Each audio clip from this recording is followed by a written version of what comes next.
Amis téléspectateurs d'Espérance TV et du monde, recevez nos salutations au nom de Jésus. Le thème que je vous propose en ce jour s'intitule « De la tragédie au bonheur de Christ ». Ce thème est suivi de la lecture de Ruth, chapitre 1, versets 1 à 9, et nous irons du chapitre 19 au verset 22. Du temps des juges, il y eut une famine dans le pays. Un homme de Bethléem de Juda partit avec sa femme et ses 2 fils pour faire un séjour dans le pays de Moab.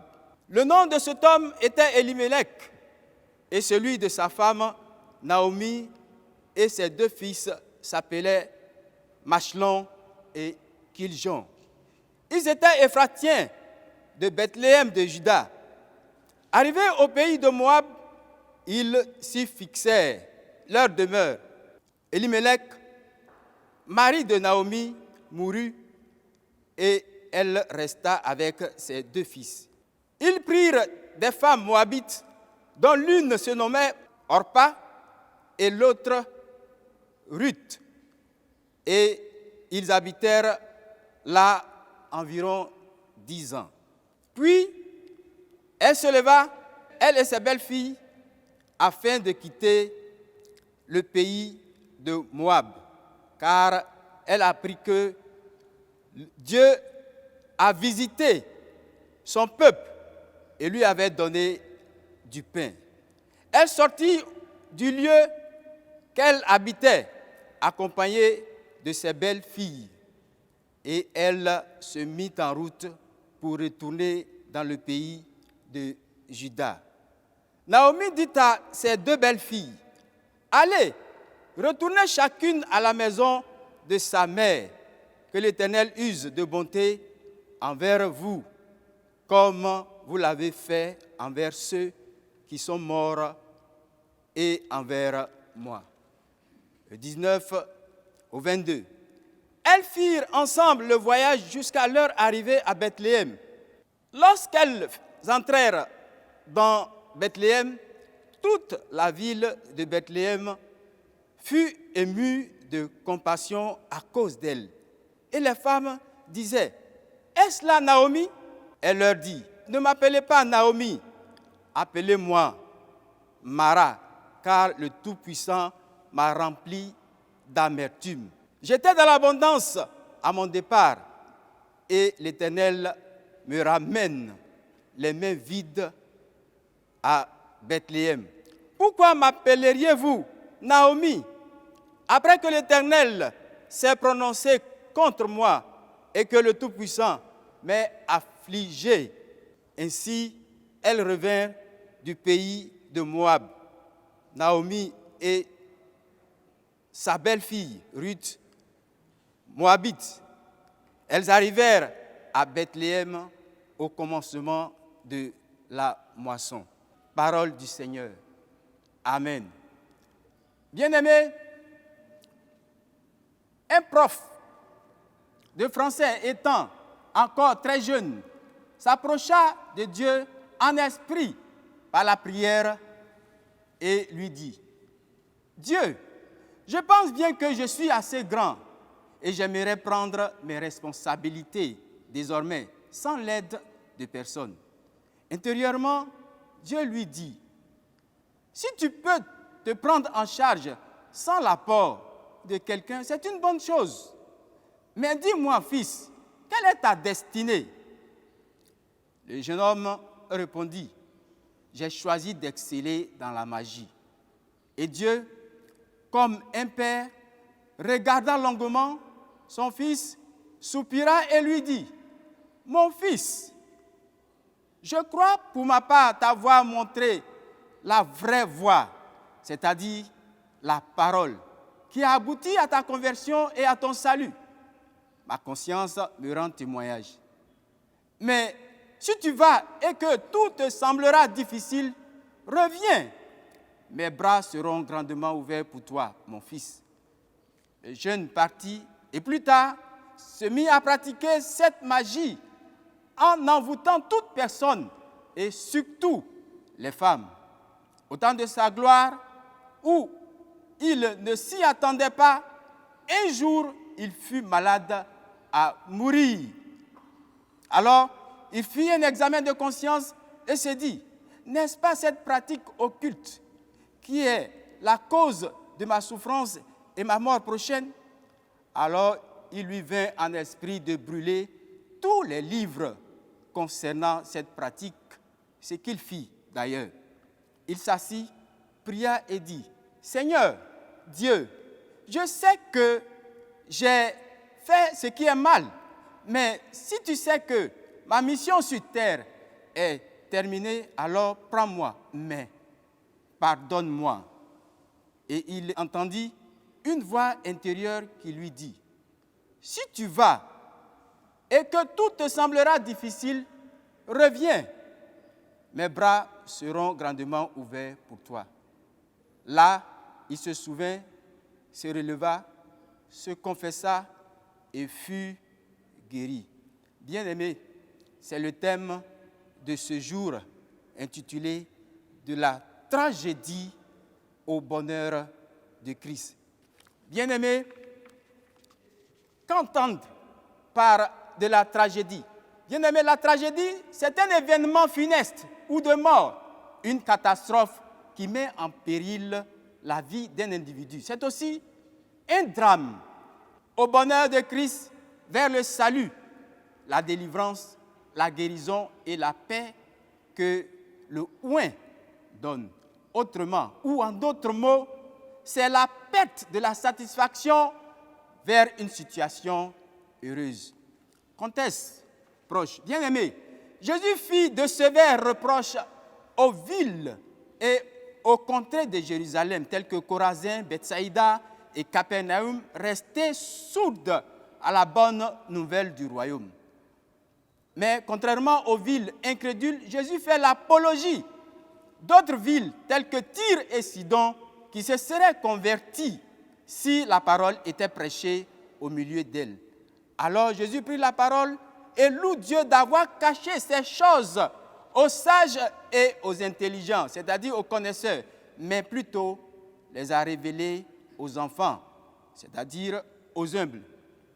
Jésus insiste et signifie que toutes choses lui ont été données par son Père, que seul Dieu connaît l'origine et non personne d'autre. Alors, pour mieux faire comprendre à ses frères juifs le sens de sa présence au milieu d'eux, il leur dit ceci. « Venez à moi, vous tous qui êtes fatigués et chargés, et je vous donnerai du repos. Prenez mon joug sur vous et recevez mes instructions, car je suis doux et humble de cœur, et vous trouverez le repos de vos âmes. » Bien-aimés, quelle leçon pouvons-nous tirer de cet enseignement?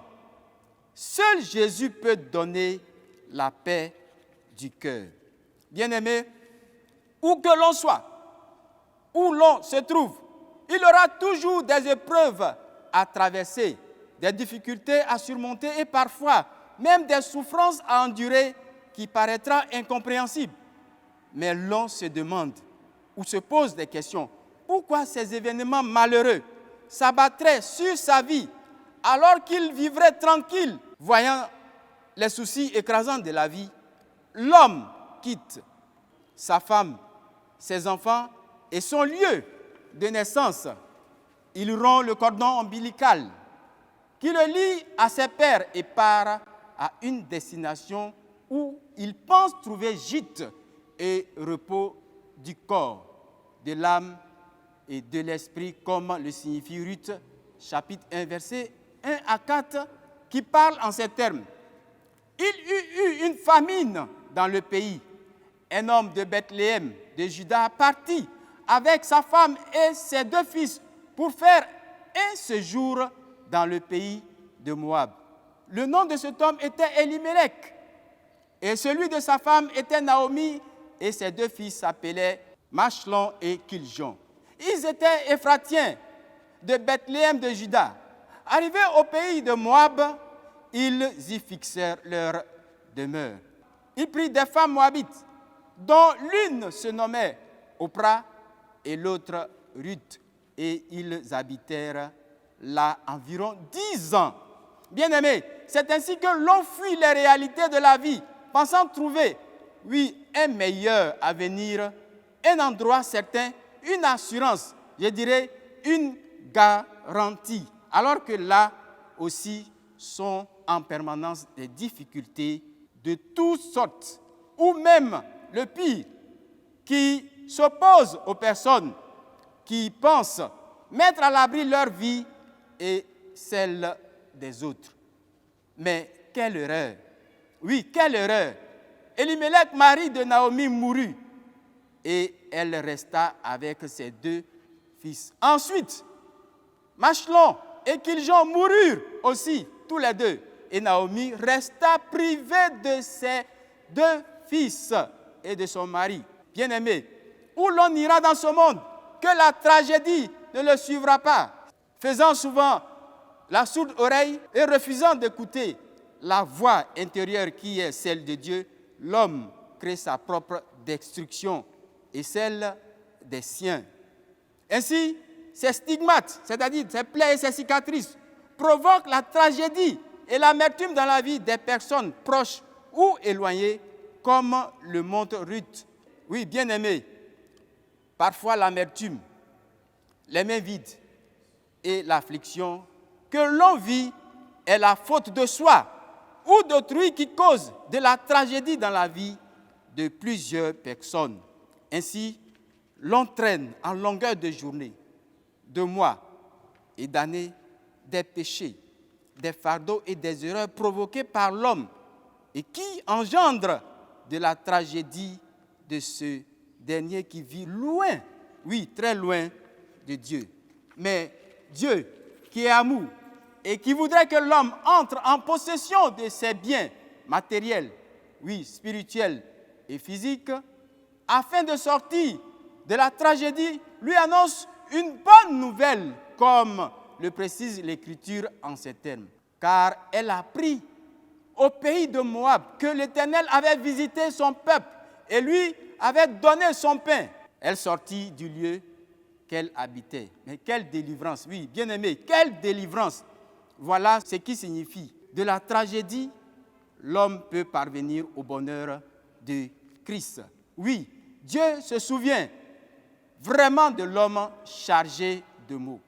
Bien-aimé, oui, comment pourrais-tu parvenir au bonheur de Christ et échapper à la tragédie qui guette fréquemment ta vie? Mon frère, ma sœur, il y a une démarche à suivre.